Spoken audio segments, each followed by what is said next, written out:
Hello students, welcome back. Myself Sudha Bhullar. आज हम पढ़ने जा रहे हैं स्टैंडर्ड 9th की poem number 4 the lake isle of Innisfree. अब ये जो टाइटल है वो खुद ही बता रहा है कि हम यहाँ पर एक लेक के बारे में बात कर रहे हैं, और ये जो वर्ड दिया गया है ISLE, जिसे हम आयल प्रोनाउंशिएट करते हैं, जिसका मतलब होता है आइलैंड यानी द्वीप।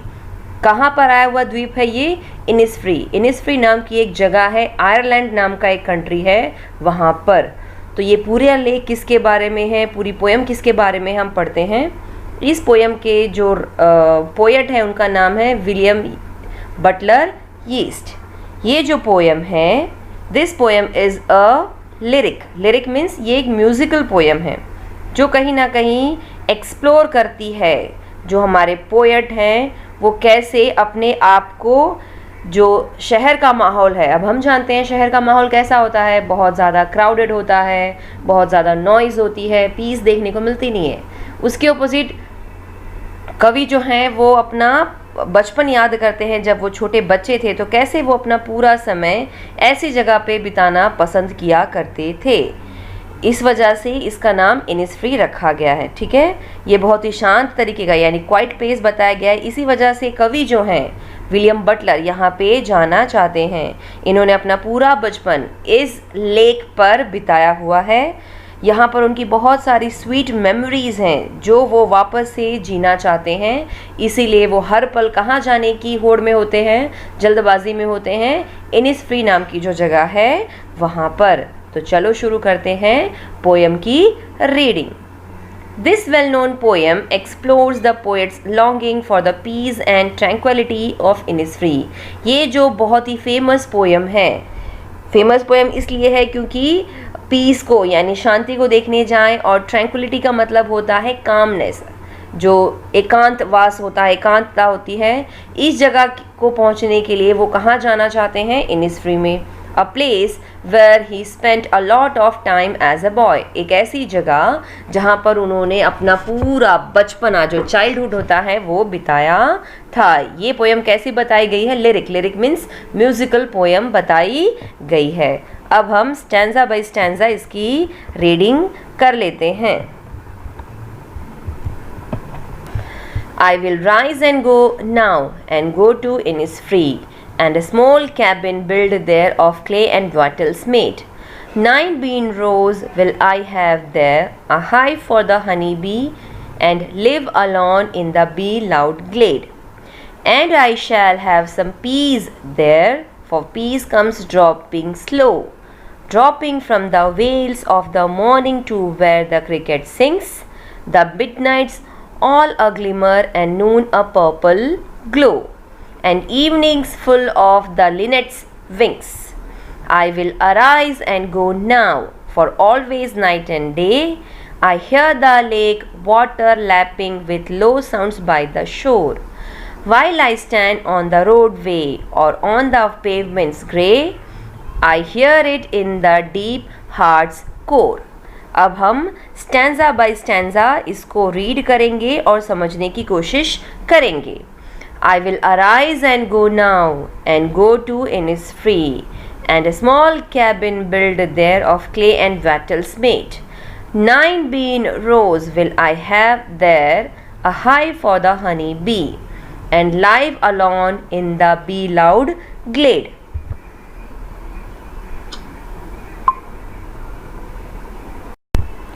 यहाँ पे आई का मतलब बताया जा रहा है विलियम के बारे में। जो पोएट हैं विलियम येट्स, वो क्या कहते हैं कि वो कहाँ जाना चाहते हैं? इनिसफ्री में। वो वहाँ जाना चाहते हैं और वहाँ जाकर के वो छोटा सा एक केबिन, केबिन मीन्स एक छोटा सा हट यानी कुटिया बनाना चाहते हैं, और उसके अंदर छोटा सा कमरा बनाएंगे। किससे? क्ले। क्ले मीन्स मिट्टी, और वॉटल्स का मतलब बताया गया है पेड़ों की जो टहनियाँ होती हैं, ब्रांचेस ऑफ द ट्री, उसे वॉटल्स कहा जाता है।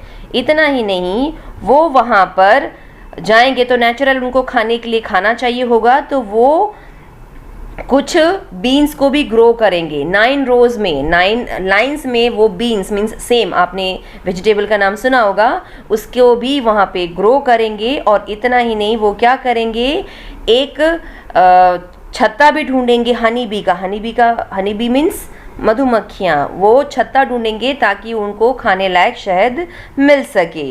वो अपने लिए हनी भी पाएंगे, कहाँ से, हनी बी से।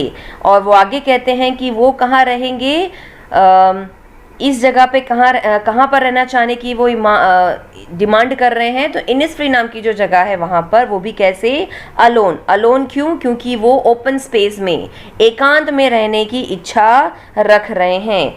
वो एकांत में जब रहेंगे तो नेचुरल है उनको हनी बी की जो बजिंग साउंड्स हैं वो भी सुनाई देंगे, वो भी कैसे, लाउड सुनाई देंगे। अब यहाँ पे एक वर्ड दिया गया है ग्लेड। ग्लेड का मतलब होता है ऐसी एरिया जो बड़ी बड़ी घासों से कवर्ड होता है, तो उस एरिया में वो घूमना भी पसंद करेंगे। तो नेचुरल है, कवि यहाँ पे ये दिखाना चाहते हैं कि वो शहर के शोरगुल से अपने आप को दूर रखना चाहते हैं। वो इनिसफ्री नाम की जगह पर जाना चाहते हैं जहाँ पे एक छोटा सा कैबिन यानी कुटिया बनाएंगे मिट्टी और पेड़ों की टहनियों से। वो खाने के लिए, क्योंकि उनको भोजन की ज़रूरत पड़ेगी, तो वो 9 रोज़ बनाएंगे बीन्स की यानी सेम की, और वहाँ पे रहेंगे। हनी बी से वो शहद एकत्र करेंगे, इकट्ठा करेंगे, वहाँ पर अकेले रहेंगे। और जो भी ये हनी बी का जो साउंड है बजिंग का, वो उस शांत जगह पर सुनना पसंद करेंगे। And I shall have some peace there, for peace come dropping slow, dropping from the vales of morning to where the cricket sings. There midnights all a glimmer and noon a purple glow and evenings full of linnets wings. अब यहाँ पे second में क्या बताया जा रहा है कि कवि जो हैं वो जब इनिसफ्री पहुँच जाएंगे तो वो वहाँ पर कैसा फील करेंगे, पीसफुल, बहुत ज़्यादा उनको शांति महसूस होगी। और शांति हमेशा कैसे आती है, बहुत ही slowly. Dropping means peace comes slowly, step by step वहाँ पे सुनाई देती है। जब वो सुबह उठेंगे तो उनको वहाँ पे क्या सुनाई दे रहा होगा, the sound of veils. Veils का मतलब होता है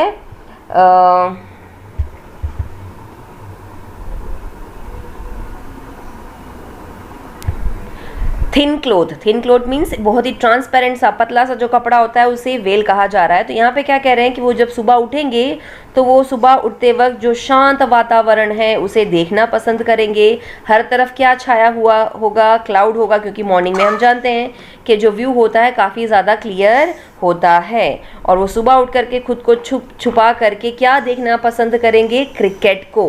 क्रिकेट मीन्स आपने सुना होगा वो जो ग्रीन कलर के होते हैं, वो क्रिकेट के जो गाने हैं उसको सुनना वो वहाँ पर पसंद करेंगे। आगे वो कहते हैं कि जब रात होगी, अब रात यहाँ पे कैसे दिखाई गई है, glimmery means I would say, glimmer का मतलब यहाँ पे बताया जाता है टिमटिमाना। रात में आसमान में क्या नज़र आ रहे होते हैं, स्टार्स। तो स्टार्स कैसे दिखाए गए, ग्लिमिंग करते हुए, टिमटिमाते हुए। और जो दिन होगी वो कैसा दिखाया गया, यानी अगर दोपहर के बारे में बात करें तो वो पर्पल ग्लो यानी ब्लू कलर का, बैंगनी कलर का नज़र आ रहा होगा। ऐसी वहाँ पे चमक, ग्लो मीन्स चमक नज़र आ रही होगी। और जब यहाँ पे शाम के बारे में दिखाया जा रहा है तो हर तरफ क्या उड़ती हुई नज़र आ रही होंगी, Lynette is a kind of bird. उसके जो पंख है वो पसारे हुए पूरे आसमान में लिनेट जो है वो उड़ती हुई नज़र आ रही होंगी। तो यहाँ पे सेकेंड स्टैंजा में कवि ये बताने की कोशिश कर रहे हैं कि जब वो इनिसफ्री नाम की जगह पर पहुँच जाएंगे तो उनको पता है कि शांति उनके पास होगी, उनके आसपास सिर्फ पीस यानी पीसफुल माहौल देखने को मिल रहा होगा। जब वो सुबह उठेंगे तो धीरे से छुप करके वेल्स में से, थिन कपड़े में से वो बाहर की तरफ देखेंगे तो पूरा आसमान उनको क्लियर दिख रहा होगा, क्लाउड से भरा हुआ नज़र आ रहा होगा। क्रिकेट जो है वो गाना गा रहे होंगे। रात के बारे में बताया जा रहा है तो मिडनाइट कैसे दिखाई गई है, ग्लिमरी का मतलब होता है स्टार से भरी हुई, टिमटिमाती हुई। और दोपहर के बारे में बताया जा रहा है कि पूरा दोपहर पर्पल यानी ब्लूइश कलर का नज़र आ रहा होगा और उसकी चमक उनको अट्रैक्ट कर रही होगी। फिर जब बात आती है शाम की तो वो कहते हैं पूरी शाम जो होगी वो लिनेट नाम की जो बर्ड है उससे भरी हुई होगी, यानी टोटली वो नेचुरल एनवायरनमेंट को यहाँ पे इंजॉय एंजॉय करने की बात कर रहे हैं। वो देखेंगे कि कितना पीसफुल माहौल जो है वो उनके आसपास वहाँ पर भरा हुआ होगा। I will arise and go now, for always night and day. I hear the lake water lapping with low sounds by the shore. While I stand on the roadway or on the pavement's gray, I hear it in the deep heart's core. इस stanza में कवि जो है वो ये कहना चाहते हैं कि अब बस बहुत हुआ, अब मैं फटाफट खड़ा होता हूँ। अराइज मीन्स टू स्टैंड, और फटाफट कहाँ चला जाऊँगा? इन इस फ्री में, क्योंकि वहाँ का जो नदी का जो पानी है, लैपिंग मीन्स अ साउंड, वो उनको सुनाई दे रहा है और उनके मन में वो बार बार वो धुन जो है वो पैदा हो रही है और उनको चीज़ों को याद दिलाने की कोशिश कर रही है। ये जो साउंड है वो उनको अट्रैक्ट कर रहा है। कौन सा साउंड? वाटर लैपिंग साउंड जो है लेक का, वो उनको अट्रैक्ट कर रहा है। वो कह रहे हैं कि मैं बस फटाफट खड़ा हो जाऊं और सीधा कहाँ निकलूं? रोड की तरफ। ग्रे का मतलब यहाँ पे बताया जा रहा है, grey here clearly mention as जो बिल्डिंग्स हैं, जो शहरों में बिल्डिंग्स दिखाई जाती हैं, वो वहाँ से निकल के आगे की तरफ बढ़ना चाहते हैं। कहाँ बढ़ना चाहते हैं? पेवमेंट की तरफ, मतलब जो वॉकिंग एरिया है वहाँ पर वो बढ़ना चाहते हैं। और जैसे जैसे वो आगे बढ़ते जा रहे हैं, उनके दिल की जो धड़कनें हैं, इनर मोस्ट पार्ट, जो हार्ट का कोर का मतलब होता है आंतरिक, जो दिल के अंदर का हिस्सा है, वो उनको झंझोर रहा है कि आप यहाँ से निकलिए और आपको कहाँ जाना है? इनिस्फ्री नाम की जो जगह है वहाँ पर जाना है।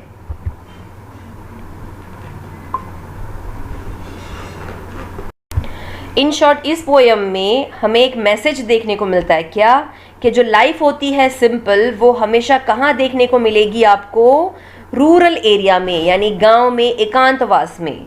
आप अगर शहरों में चले जाओ तो आपको नॉइज़ पोल्यूशन, क्राउड्स, लाइफ जो है वो टोटली डिस्टर्ब्ड नज़र आएगी। लेकिन इसके ऑपोजिट अगर आपको अपनी आत्मा से बात करनी है, अब आत्मा से बात करना मतलब यहाँ पे शांत माहौल में अगर रहने की बात की जा रही है, तो वो सिर्फ आपको एक सुकून भरी जगह में मिलेगी और वो है नेचर के बीच। नेचर जो होता है उसके पास एक मैजिकल क्वालिटीज़ होती हैं जो कहीं ना कहीं हमारी लाइफ को एक आइडियल वे देता है, जीने का एक तरीका दिखाता है कि हमें हमारे जीवन में कैसे जीना चाहिए। हम जानते हैं कि आजकल की जो लाइफ है वो कितनी ज़्यादा कॉम्पिटिटिव हो चुकी है। लोग एक दूसरे को पीछे करने में, एक दूसरे को हराने में अपनी लाइफ को बस किसी तरह काट रहे हैं। लेकिन कवि इन सभी चीज़ों से दूर होना चाहते हैं और कहते हैं कि मुझे तो लेक जो है, ये आइल का जो इनिस्फ्री नाम की जगह पे आया हुआ है, मुझे वहाँ पर जाना है। So let's talk about literary devices, यानी जो पोएटिक डिवाइस है वो इस पोएम में कौन कौन सी इस्तेमाल की गई है। तो सबसे पहले जो राइम है, पोएम का लिखने का जो तरीका है वो कैसा है? अब यानी ए बी का राइम है यहाँ पर। पोएटिक डिवाइस के बारे में बात करें सेकेंड नंबर पे तो आता है एलिट्रेशन। अब एलिट्रेशन क्या है? The repetition of a consonant sound in two or more closely placed words is called alliteration.